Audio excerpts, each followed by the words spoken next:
Hello and welcome to Friday Happy Hour, everybody. I am Amanda Farmer and you are in the right place for your Strata property Friday Happy Hour. We are here celebrating, hopefully more celebrating than commiserating over the week that was.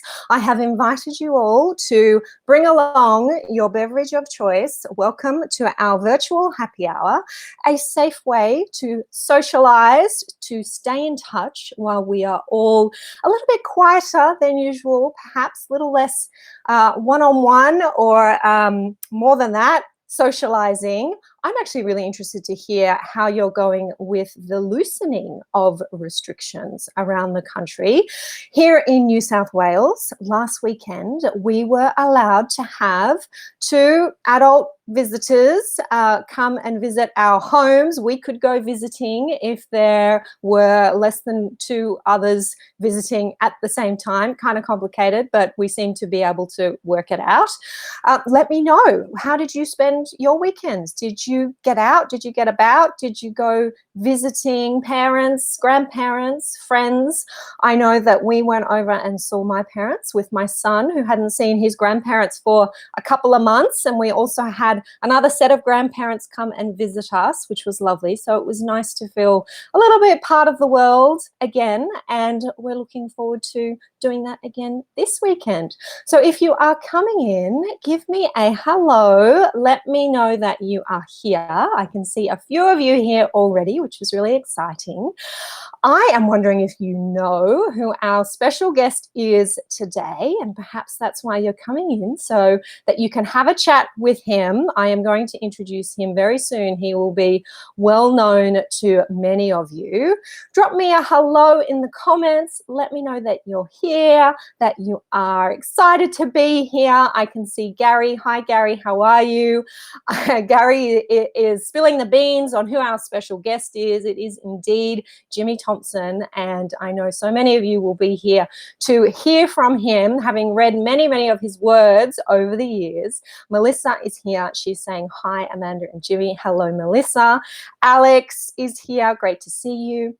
Wonderful. It is good to see all of you guys. What's been happening this week when it comes to new laws on the horizon, new things going on that may be affecting us in our apartments when it comes to COVID and dealing with the ever-evolving pandemic? Something new that I noticed as a lawyer is that we have a ministerial direction that relates to corporations. Now, this does not relate to owners' corporations because it is a direction that is made in relation to the Corporations Act, which is a federal piece of legislation.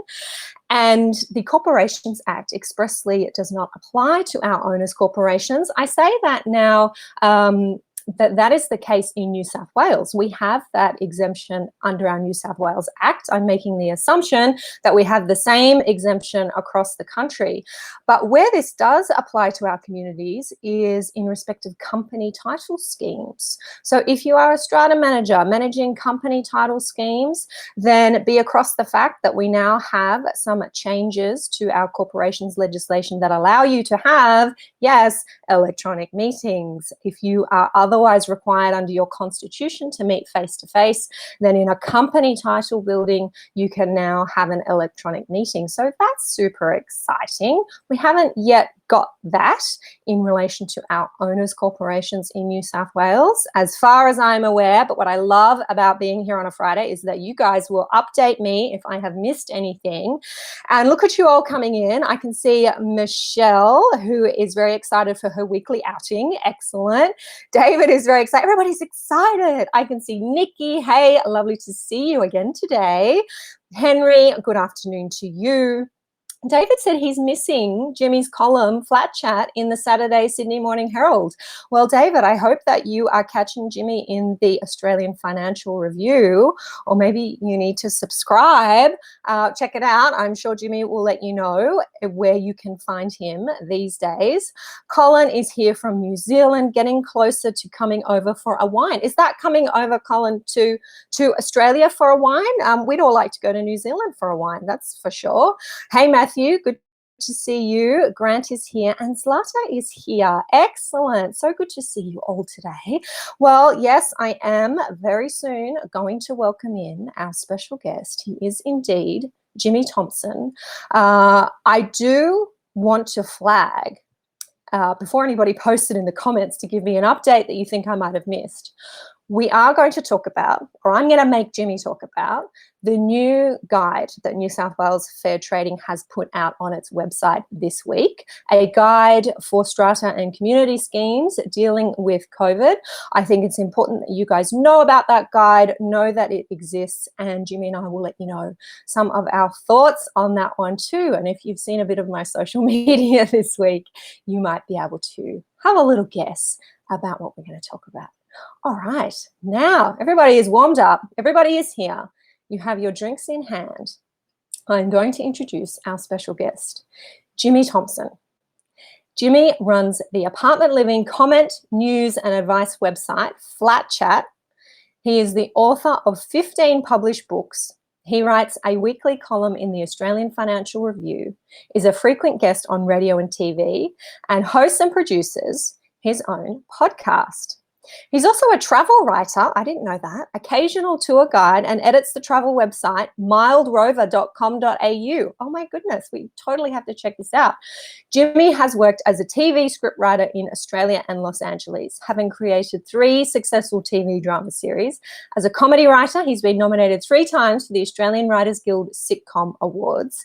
He holds an MA in writing from Swinburne University and teaches Australian literature at Boston University's Study Abroad program here in Sydney. His great passions are American politics, Vietnam, and Glasgow Celtic Football Club. Jimmy is married with an adult son and 2 cats. Was born in Scotland, can you tell, and has worked in newspapers there, in London, in Kenya, New Zealand, and Australia.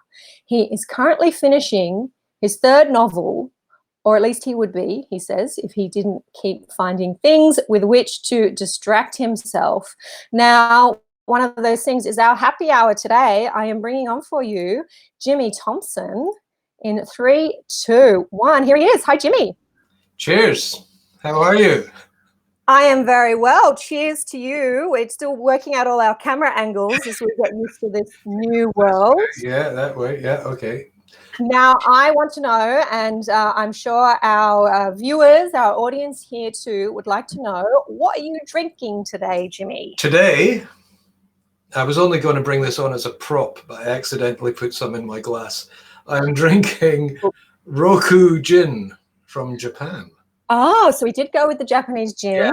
Yeah, it's a nice bottle as well. So it's a very nice bottle, and when the glass runs out, it's a little bit of gin left in it. just there. Just a touch. When the glass this coronavirus is ruining my drinking. Why is that? Because nobody can travel, so I don't get my usual supply of duty-free liter bottles of expensive alcohol. Okay. Well, I'm sure there's a website for that, Jimmy. There's a website for everything. Yeah, probably. Yeah. Well, there is a service called Jimmy Brings, which a lot of people think it's got something to do with me, but sadly, it hasn't. No, Jimmy needs to be brought to, is what we're saying. Yeah. We need to set that one up. Right. Well, welcome to our happy hour. It's very generous of you to agree to be spending your time here with us today, especially when you have a long list of things to be doing. You've been a very busy man. I just try to keep myself occupied. Keeps me out of mischief, almost. And I'm looking in your background there. Look, I'm not a sports fan. You might have guessed from my pronunciation of football teams earlier. Yes. What's going on there? Right. Okay. That one there. Mm-hmm. That's the classic Celtic Football Club strip. That's one of their more attractive away strips. That's an Australian football strip from decades ago. And when you're saying football, you mean soccer, right? Well, is there another kind of football? Okay. I mean, really? Yeah. You use your foot to kick the ball. That's what you do. Yeah, I'm talking about soccer. But that's one of my passions. Actually, they're up there to stop. There was a nasty flaring of light from the white thing, so I thought, clever. I'd do a bit of set decoration for your podcast. Very good. Very, very clever. I'm seeing Emiliana who's coming in to say hi. Gary's saying rugby, soccer. Oh, and you've all got me confused. I'm going to stop looking at the comments. Jim and I were saying earlier that you can fall into the trap of reading too much of your own comments and chat boxes, and we just need to get on with it sometimes. Yes. But I will be back over there to welcome in all of you who are coming in. We have lots of people tuning in already here to hear from our special guest. Now, Jimmy, like me, you have not been shy, I will put it that way, when it comes to talking about the impact that this pandemic is having on our apartment residents. You are writing regularly for the AFR. You are talking about things like levies, I think was your most recent publication, renovation works. Should we be doing them? Should we not be? What's happening when your neighbour is stuck into the DIY because they're at home and ready to go? Yeah. We've been talking about how we're using technology, particularly to keep our more elderly, perhaps, population in touch. And you live in Strata. At least last time I checked in with you, you live in Strata. Yeah. I want to start there. What's life been like in your building? Do you have some stories for us? What is going on over there for you day to day? Look, I have to say it hasn't been massively different. You know, you're seeing people around a bit more, but I mean, I work from home anyway. So it means that when I go out into the big wide world for my essential shopping, I do bump into one or two people that I may not have seen for a while. It does give me an excuse for not getting into the lift with people that I really don't want to get into the lift with. So that's a plus. And what do you say, Jimmy? Do you say it's against the law, I can't get in here with you? Or do you say, no, you look a bit sneezy and coffee and I'm not?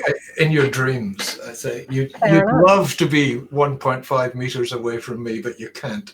No, I just nod politely and say, no, please. Go on your way. Yeah.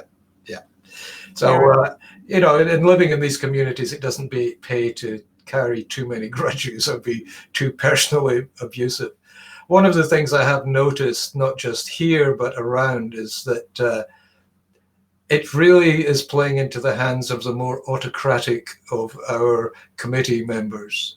I work on the theory that if you give someone a little bit of power, they feel obliged to use it a lot. Mm-hmm. And a lot of the stuff that's coming out from our committees and stuff isn't terribly, they're not good at nuanced decisions.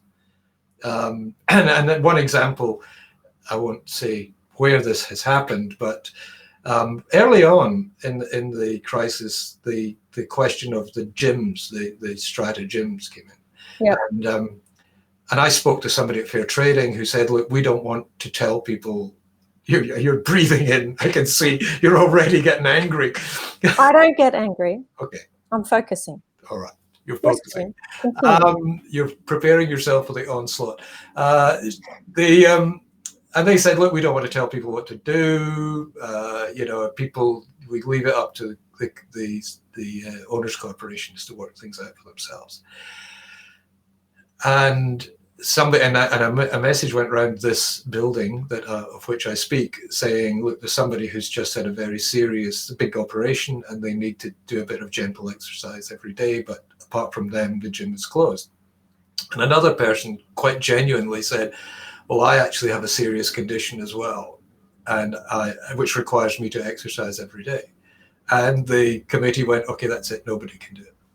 Okay, too hard. You ruined it for everyone, they said, as if we're all 3-year-olds. You know, and it's that thing about the nuanced decision. You know, they could have said, we can only allow a certain number of people in at a time.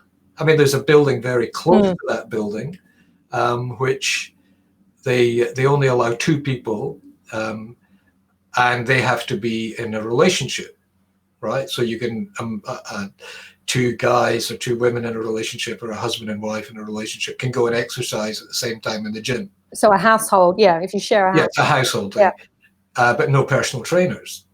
Mm-hmm. So my personal trainer has managed to get himself registered as the significant other of his male client, which came as a bit of a surprise to his girlfriend, I have to say. Right. Okay. That's a good solution. Look, that's what we're here for. Solutions, creative solutions Yeah. to help you through these difficult times. But it's interesting how people have responded, and I got to say that most of the people that I've come into contact with have responded well. They people are being just a little bit more considerate. Yes. Yeah, I agree. I see that in my own building as well. And we have talked about it a few times here on Happy Hour, and I'm talking about it on the podcast, is this difficult area that our strata committee members find themselves in, and strata managers as well, where there are not necessarily, even though we might be told otherwise, hard and fast rules here when it comes to what we should or shouldn't be doing in our communities. And it means that our strata committee members, those who are managing these communities, need to think and need to make informed, educated decisions, taking into account the specific circumstances of their building. And for one building, it might be perfectly fine to keep the outdoor recreation areas open. For another, there's no way that we're keeping our tiny gym open and we can't afford the extra cleaning or whatever it is. So having to make decisions from a place of grey can be quite scary for people who maybe have never been in that situation before, and sometimes they get it wrong. Yeah, but it's good. That's fine if they're actually considering the options. And I've got to say that the building of which I spoke, they actually came up with what they thought was the right decision ultimately for their owners, and everybody just accepted that. And at the same time, they allowed people to train in the outdoor areas, and that, which is fine. But there are just, I suspect there are a lot of people out there who are going, especially with the Fair Trading Guide to which you referred earlier, which says close your gym, close your swimming pool. Yeah, look, let's get into it. I didn't raise it, you did. No, actually I did, didn't I? I'm not blaming you for that one.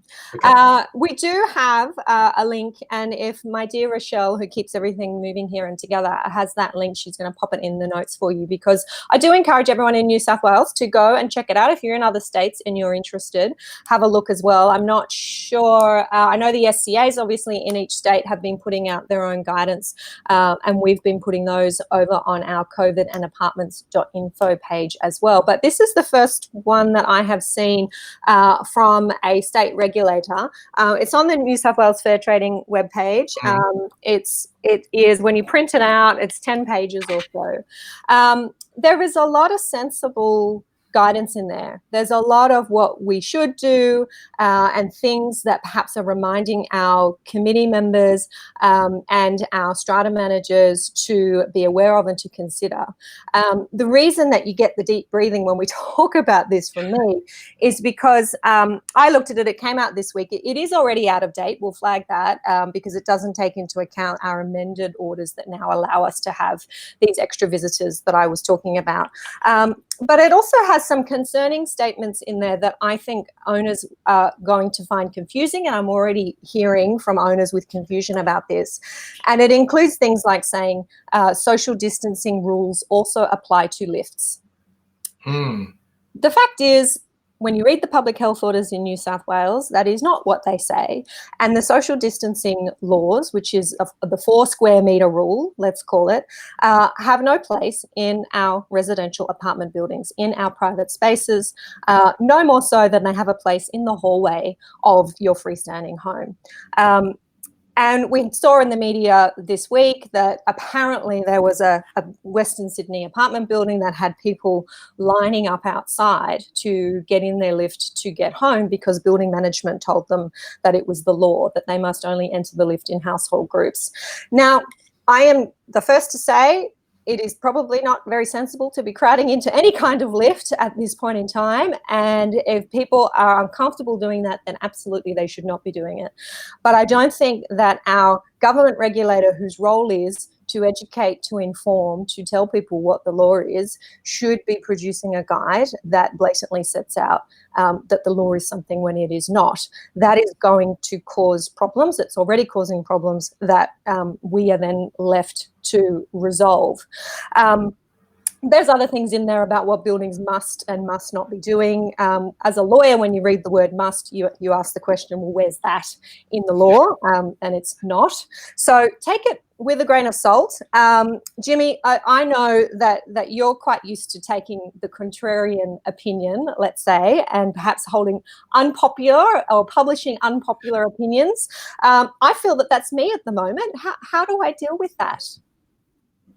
Oh, enjoy it. That's all I can say. It may be unpopular with some people, but there's always somebody who's sitting at home going, yes, this is what we needed to hear. Or somebody out there who actually understands what's going on. I mean, my view of owners' corporations generally is that I constantly say 95%, if not more, of the owners' corporations in Australia are non-compliant in some way. There's something they're doing that they shouldn't be doing, but it works for them. And until somebody comes along and says, oh, you shouldn't be doing that, then they'll keep doing it. And that's part of the evolution of the kind of laws that we have. But, having unpopular opinions, well, yeah, went back in the early days. And it was nice in your intro that you mentioned Sue Williams, my partner, because we co-wrote the first apartment living book together. And a couple of years ago, I thought, it's time I went back. I got the publishing rights back from the publisher, and I thought, I'm going to rewrite it, bring it up to date. And I got to halfway through the first chapter, and I'm going, this book is so angry. They're just so angry all the way through. And we wrote that because we'd been in a situation where we bought off the plan, we got absolutely screwed over by the developer, we then got screwed over by, I hate to say it, but by the lawyers. And then because all of those things happened, and because Sue was involved, she started copying it from the other owners. It was her fault. And, so that is where that book came from. So you can understand I was a little bit annoyed when I wrote the book, or when we wrote the book. And looking back, you mature and you realize that was very specific circumstances. Yeah. But a lot of people go through that, get very frustrated and angry. And you went on to find a platform, or to develop a platform to start talking about these things, and to do that quite publicly. And I think that's been incredibly valuable for people, just to be hearing, whether they agree or they don't, to be hearing what your experience has been, and then what your views are, and to be bringing issues to light to help people feel less alone. I don't know whether when you started we had organizations like OCN. We certainly would have had the Institute of Strata Title Management, the ISTM, that was around when I was starting out, but to build that community where people could talk about these issues. Yeah, actually, Sue started OCM. I didn't know that. She was one of the founders. So, finally, the thing about the Flat Chat column, which begat the Flat Chat website, the book came out, and the editor of Domain in the Sydney Morning Herald called Sue up and said, "We've just read your book, it's fantastic. Would you do a weekly column?" And she said, "Well, actually, I can't, because I'm contracted to another publisher, a magazine publisher. But I'm living with this idiot, and he'll do it. He'll do anything for a quid." So so that's how that started, and it turned out. And funnily enough, I took the view: look, this is going to last 4 weeks, 5 weeks tops before they realize, what I'm thinking. So I thought I'll just go for it from day one. So I was attacking everybody. I was attacking developers, I was attacking strata managers, I was attacking lawyers, so everybody, one attack a week. And it turned out that it was, after title deeds, which was a very popular column, it was the most popular part of the section of the paper. So so people, there were people out there waiting for somebody to give them a voice. And I just happened to be lucky. And Flat Chat, the website, has gone from strength to strength, as far as I can see from the outside. You seem to have plenty of owners engaged there, asking regular questions. If you can, I get asked this question a lot, and sometimes I find it hard to answer. What's the most common question? What's the biggest problem in our strata buildings? People. is the biggest problem. Take the people out, and everything will be fine. The biggest problem is actually people getting on with their neighbors, people having the attitude of, I own this house, this apartment, therefore I can do what I want, and not realizing they're part of a community, and not particularly, in a lot of cases, not wanting to be part of a community. That's changing, but there are people still who are coming in. I mean, I always tell the story about the guy whose music was really, really loud, and a couple of committee members went and knocked on his door and said, mate, your music's just, it's midnight and your music's really loud. And he said, well, what's the problem? They said, well, there are bylaws. He said, oh, bylaws. I'm an owner. So, the bylaws are for tenants. And no, the bylaws are for you. And that kind of indicates how people, it's been a learning thing. But, the parking for many years was a big thing. Yep. Pets is the big issue now. That's the one, and that is being fought. I think there's a couple of appeals gone to, is it the Supreme Court or NCAT appeals? Or yeah, there's one before the appeal panel. And I take an odd view on that, because I'm very pro pets, and the reason in our building that we got involved in the first place was because we walked into our first AGM and the chairman said, now the first thing we're going to do is there'll be no pets in the building. And we'd bought on the proviso we'd be allowed to bring pets, and pets were allowed in the bylaws. And I said, of course he couldn't do that. And the Strata manager said, oh, actually, sorry, mate, you can't actually do that at the first AGM.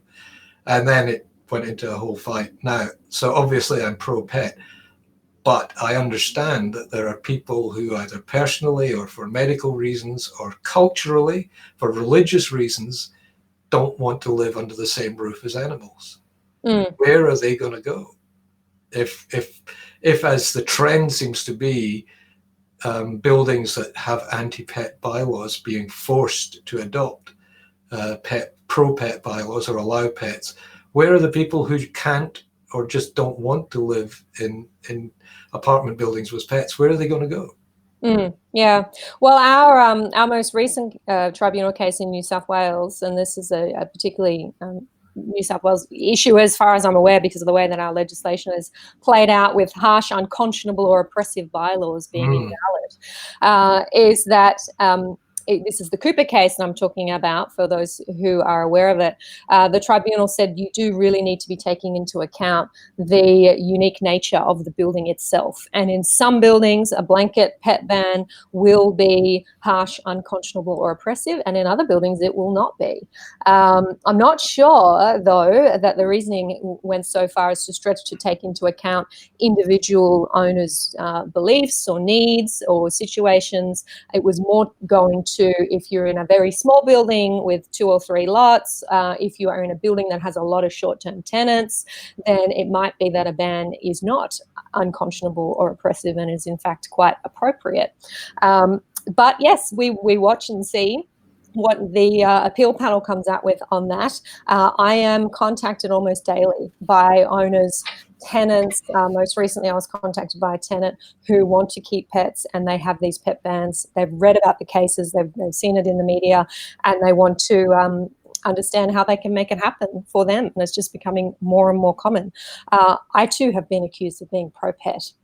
Right. There are worse things to be accused of. Exactly. Well, I say I'm pro-pet like I'm pro-kids. Like if you got one, just look after it, feed it, take it for a walk. Don't let it attack people. Yeah. Exactly.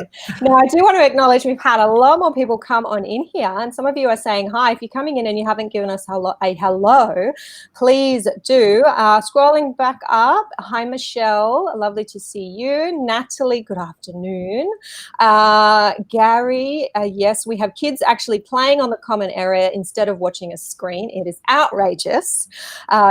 Sean, hello, nice to see you. Debbie, Olivia, Jane Ann. Alex is saying this is the age of entitlement. I'm not sure what that sounds very relevant to something that Jimmy would have said. Phil from Warners Bay, good to see you.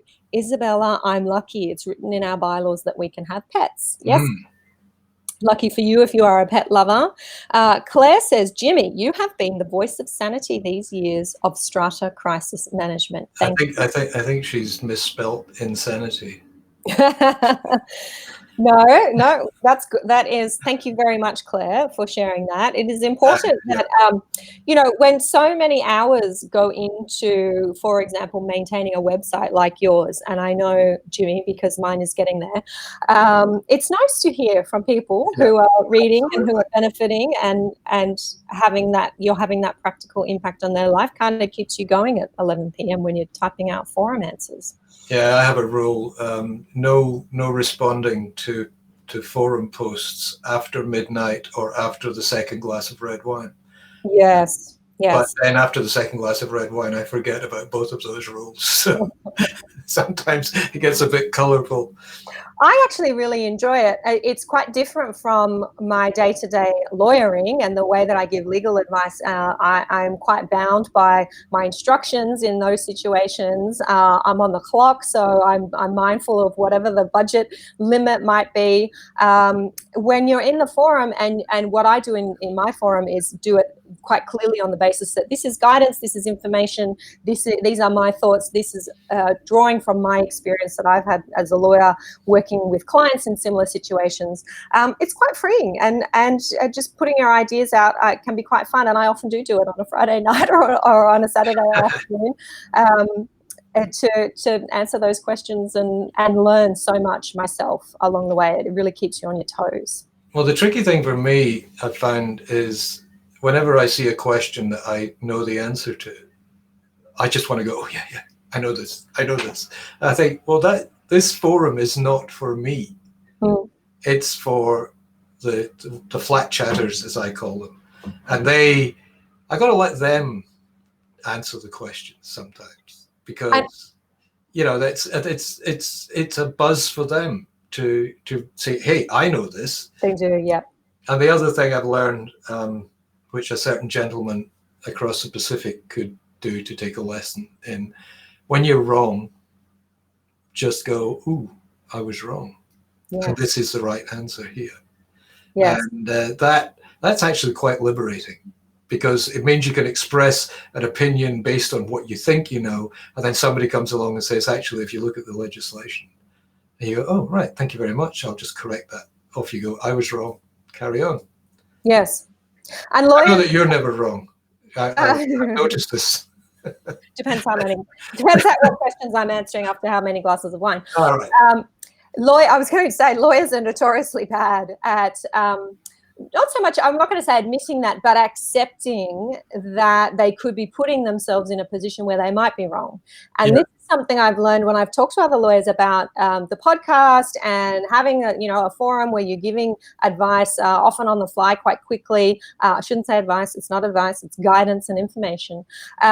And they say, Amanda, what if you're on the podcast and you do get it wrong? What if, that's going out to thousands of people. What if you have interpreted the case wrong? Or what if you've made the wrong reference to legislation? And I say, well, I'm not before the Supreme Court, people know, because I have developed this structure around the podcast, that it is a conversation, it is informal. My colleagues will let me know if I get it wrong. I do get the emails, not all that often.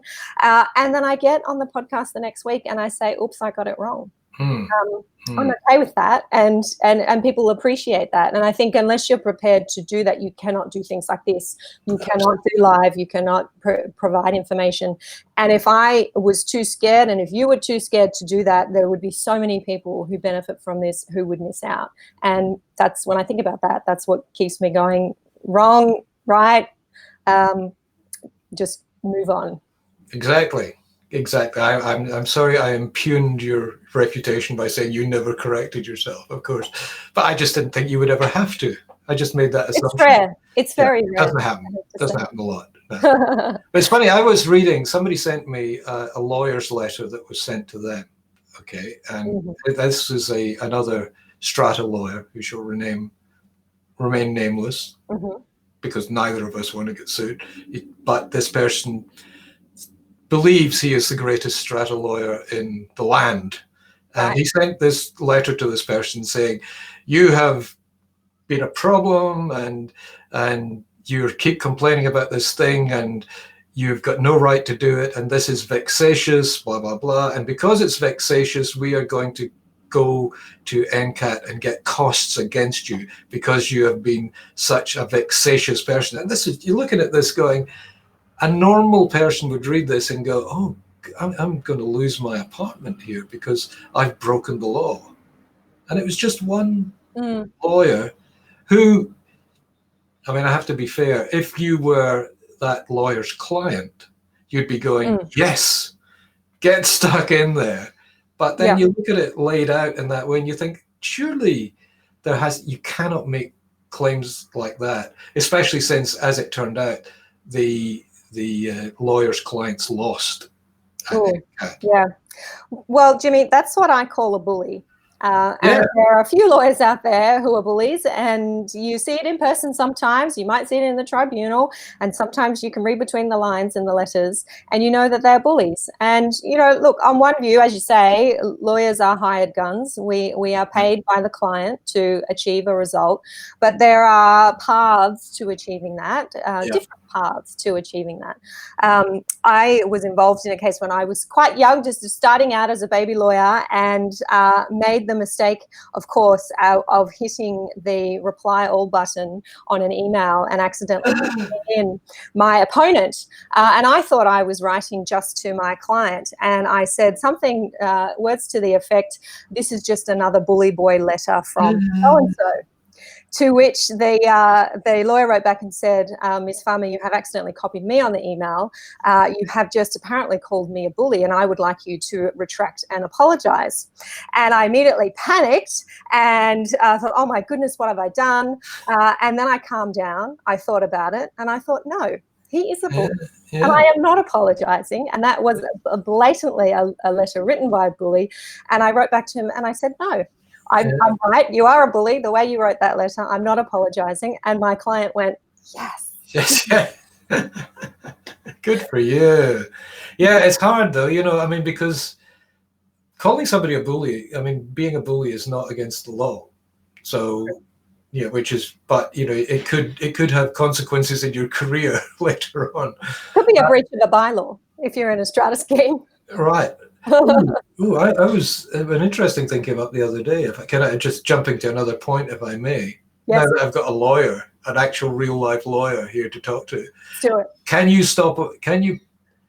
you have a bylaw that prevents somebody from having a camera that looks onto common property? Yeah, I think you can. I think you can.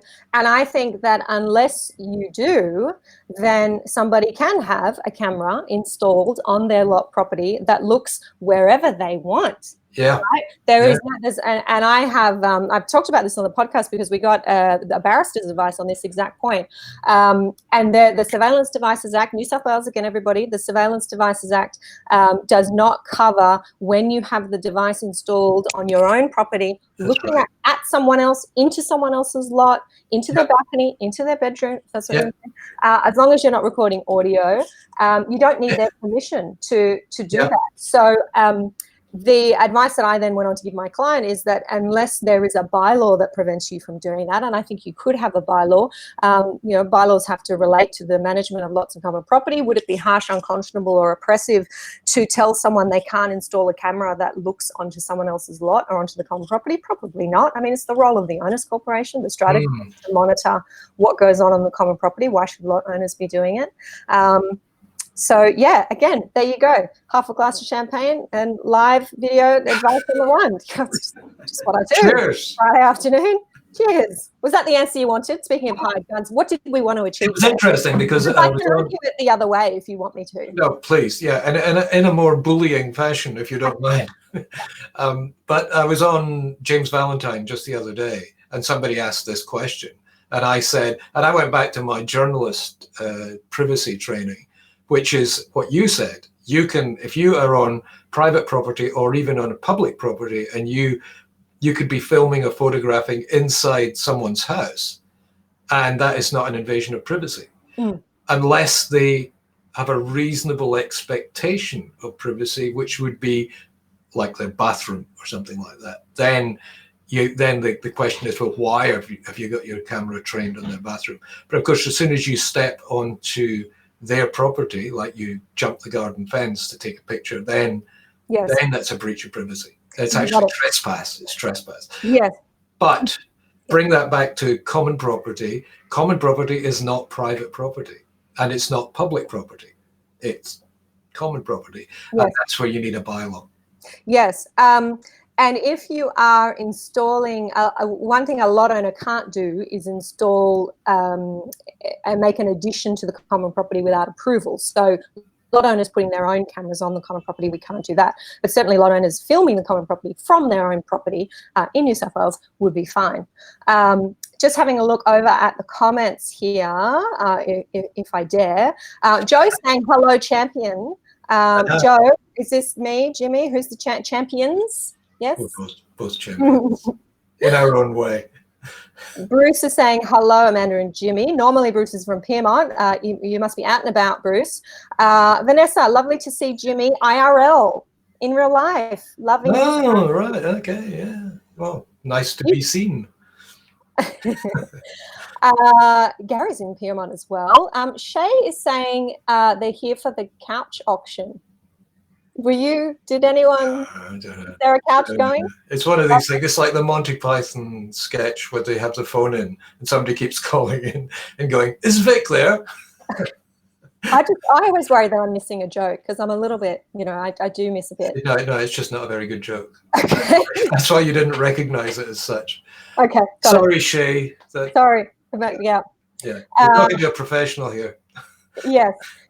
Clearly, Olivia is saying it's all an education in the quagmire of strata problems. I'm with you, Olivia. I feel your pain. Quagmire. I love the quagmire. Frank's saying absolutely spot on. Thank you, Frank. Natalie was laughing about. I think you might have outed the lawyer's gender when you said you said I'll protect the lawyer's, but you did say he. But yeah. I thought about that briefly, and I thought, well, there's quite a few he's. Yeah, ain't too many. I bet every lawyer listening to this knows exactly who I was talking about. And thank you, Joe, coming back saying that we're both champions. Excellent. Now, Jimmy, you did indicate to me that there was a particular topic that you wanted to talk about. I then sent an email to quite a few thousand people on my database and said, I don't want to talk about it. But we do have some time. I am going to open the can of worms. Jimmy, you want to talk about cladding? Tell us, what is it you want to bring to the table about cladding here? I have to say something else first. Because there's somebody I know who's sitting with a stopwatch trying to work out how long it takes for me to not say Airbnb. So, so that's it. Time up on that one. 5 minutes. Nice. Wow. Nice. That's a record. That's a PB for me. Yeah. Definitely. But cladding. So there's another big fire in the Gulf just the other day. Yes. Roared up the side of a building. It's the third or fourth fire in that area. We've had 3 cladding fires in Australia.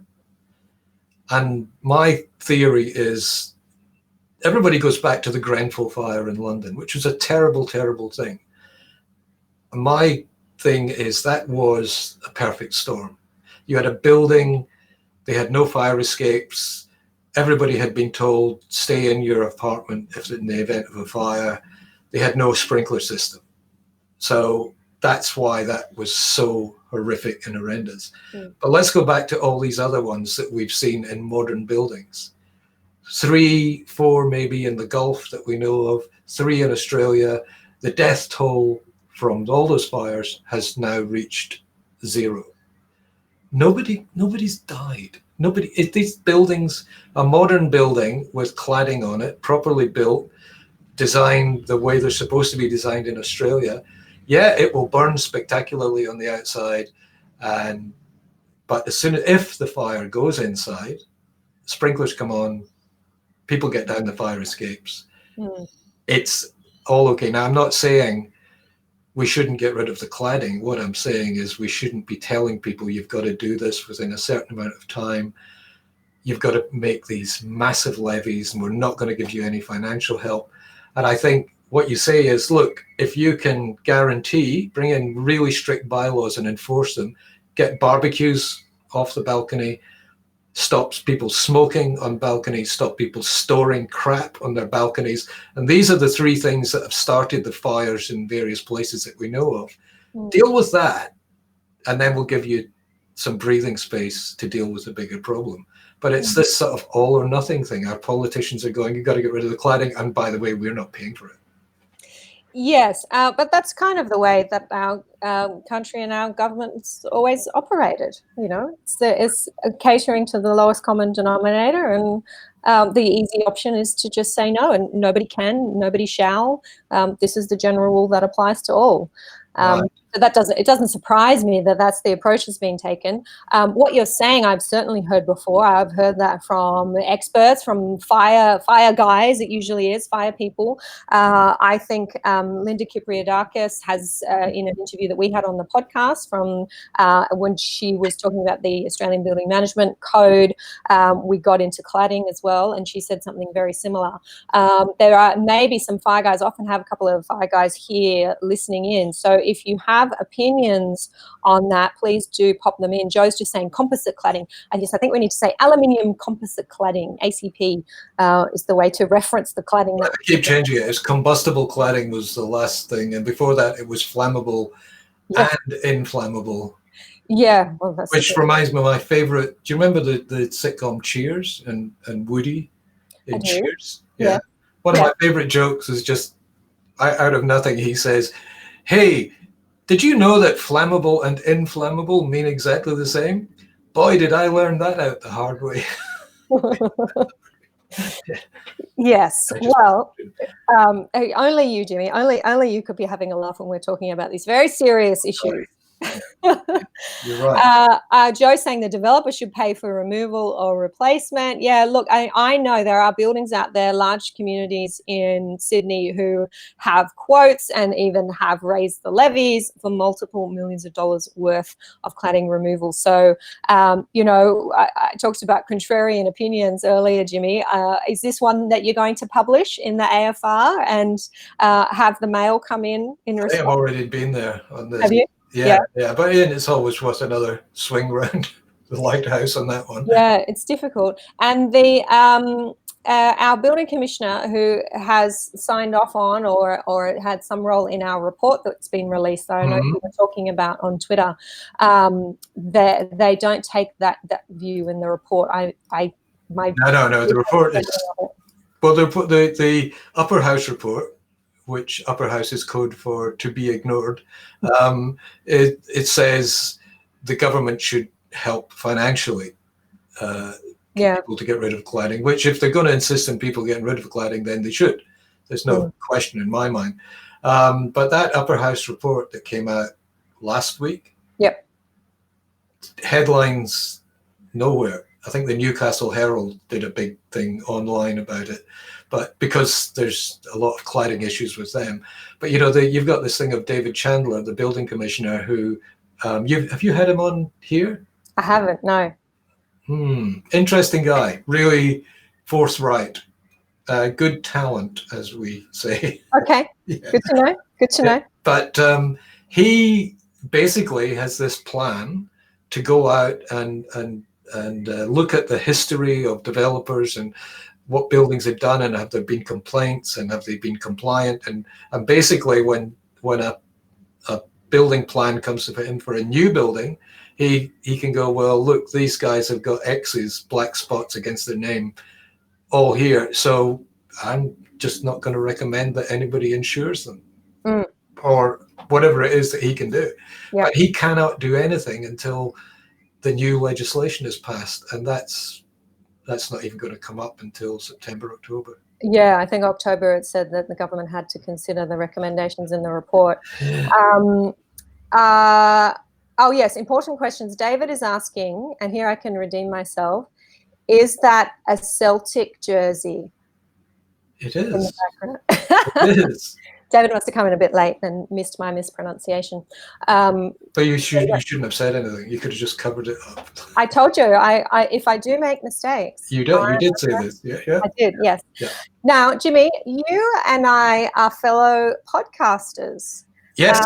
Yes. And I do say my Strata podcast is the only Strata podcast in the world that is devoted to demystifying the legal complexities of apartment living.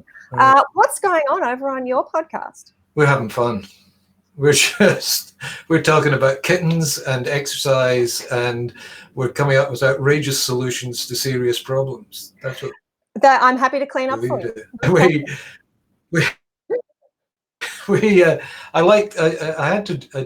had Nikki Jovovich on.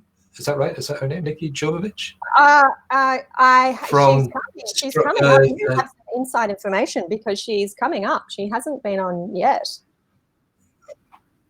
Oh, right. Okay. So she's got her look up Strata, which is actually a really good website. And it's basically from kind of like the Strata manager's point of view. So, but it's written by Strata managers. So I won't say any more than that. It's authoritative. Yep. And we've swapped ads. So she runs an ad for my website on hers, and I run one for hers on mine. And I just do all this stuff myself because I'm too cheap to pay people to do proper graphics for me.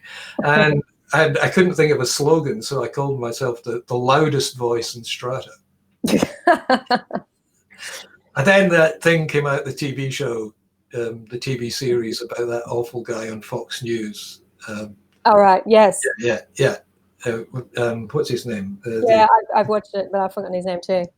Yeah. So I thought it's called The Loudest Voice. Yes. And I don't want to be associated with that. So the other day it occurred to me, I changed it to The Alternative Voice, which is kind of attractive and funky and kind of a little bit cool.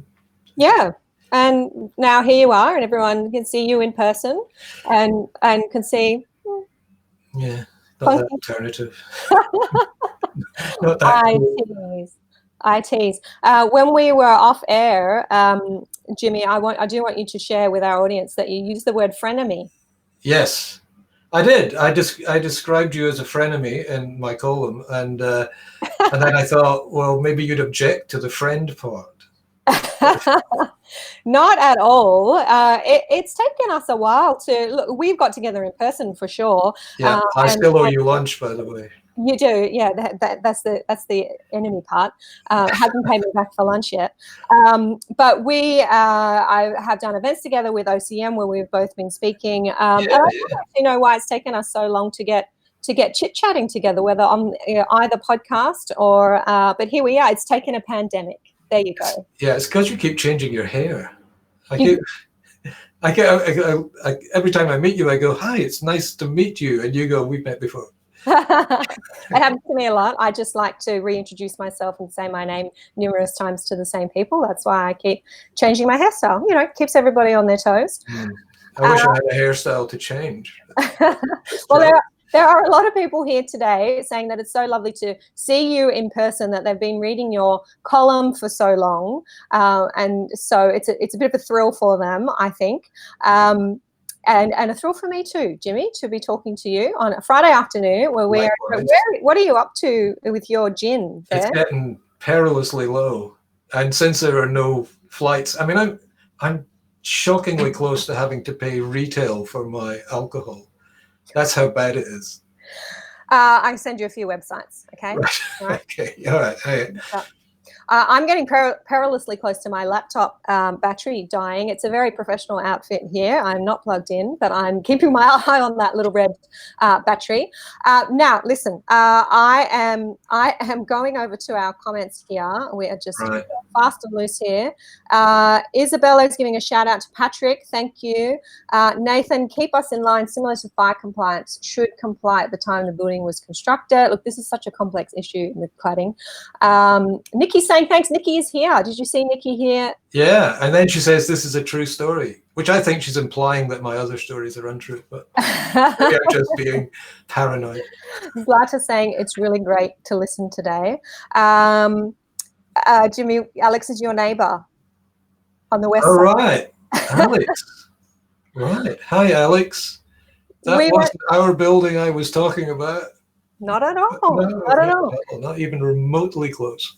We were laughing, Jimmy and I, before we came on about how it could be uncomfortable sometimes when, as a lawyer, you might see clients in the comments, or you might see strata managers who are waiting for you to do some work for them. And chatting to Alison Benson last week, one of her clients was on, very polite and very complimentary, of course, but you could see how these things could go the other way. So it is the modern world. You never know who's out there. And there are a lot more people watching who are not commenting here. So it's good to see all of you as well. Free to jump in and say hello. Yeah. Oh, there's somebody has asked a serious question. It's a bit late in the day for that. Yes. Well, we've had probably a lot less serious questions than we usually have in this time slot, Jimmy. Right, it must be because you're keeping everybody entertained. Is the fire inspection mandatory for 100% of apartments? So, Zlata, it depends on what devices, I call them, and I am by no means a fire expert, you might have installed in your building. So it's a good question, and the way that I understand it is if you have safety device, you've got fire hydrants and extinguishers and smoke alarms, then they are things that do need to be inspected. And it may also depend on what class of building it is in terms of your commercial, residential. We definitely do have some fire people who tune in and are better placed to answer that question for you than I am. But your local council is the place that will tell you for sure what the obligations are for your building when it comes to fire compliance. Colin saying Strata is about cost, but look at the new electricity costs, they're falling through the floor. Is that the case? I haven't noticed that yet. It's yeah, well there's various things that you can apply to get a rebate on your electricity right now, and there are people putting this embedding thing that's happening in a lot of new buildings where somebody comes in and says we'll put in the infrastructure if your building signs up for the electricity, which can actually work to the benefit of the owners. It can also be a huge rort, depending on, because there are also people coming along and saying, we'll build this essential drainage system for you. And you have to sign the owners up to in one case I heard of a 90-year contract to service this very basic piece of equipment, which of course, if you or I had been at the original AGM would have said, no, don't sign that. That's very wrong. Yeah. So but electricity costs are coming down in some places. It really depends on the kind of system that you've got involved. But even with these embedded systems, the law means that people can opt out and have their own electricity. But it doesn't make a lot of sense for a lot of people. Yeah, I think you might be, oh, look, I shouldn't speak generally, but I think you'd be looking more critically at these setups in brand new buildings where the developer is thrown in. But I am seeing, as you said, Jimmy, some reasonable deals going around for already established buildings for the retrofit. There's a bit more competition, obviously, there. And I'm just getting the alert on my Mac saying, you are going to go flat. Right. Let's not go flat. Let's make sure we can finish on a high note with. Well, we'll get everybody to project energy to their screens. Exactly. I've got a cable here somewhere. Is that you, Michelle, who said you look great? And which of us is she saying looks great? I need to know. Oh yeah, well, I think we'll have to scroll up. Do you know what? I think it's my Michelle, who's another one of my team members, who's saying she's jealous that we're even talking about hair. My darling Michelle is undergoing chemotherapy at the moment. But she does, notwithstanding she doesn't have any hair right now, she does look great. She looks fabulous. Oh, I see. Yes, but we also look great with our hair, Jimmy, you in particular. Joe is very kindly answering Zlata's question about fire inspections. Thank you. And Colin is talking about, the reduction in electricity costs. Very interesting. All right. Well, that is another happy hour that has flown by. My special guest, Jimmy Thompson. Did you want to leave us with anything, Jimmy, before my laptop dies? If anybody has any interesting Japanese gin that they don't like, I'm happy to take it off their hands. Important, very important, need to know. And the person who's missing my column in the Sydney Morning Herald, who's too mean to get a subscription to the Australian Financial Review, I always end up putting the columns on the website anyway, the flat-chat.com.au. flat-chat.com.au. That is it. Thank you so much, Jimmy, for being here. Thank you, everybody, for being here today for our happy hour. As I do, I will go through those comments. I will acknowledge those of you who I've missed, I'm sorry, and answer whatever questions I can. Look, in case you haven't noticed, I've been really enjoying these Friday afternoon catch-ups, so they're here to stay for a little while, guys. If you have suggestions or requests for guests, please feel free to send them through. Takes a bit of pressure off me. Would love to bring your favorite guests to you. We have been so privileged to have Jimmy Thompson today. That is it, I think. Enjoy your weekends, everyone. Thanks for being here. Thanks very much. Thank you. See ya. Bye.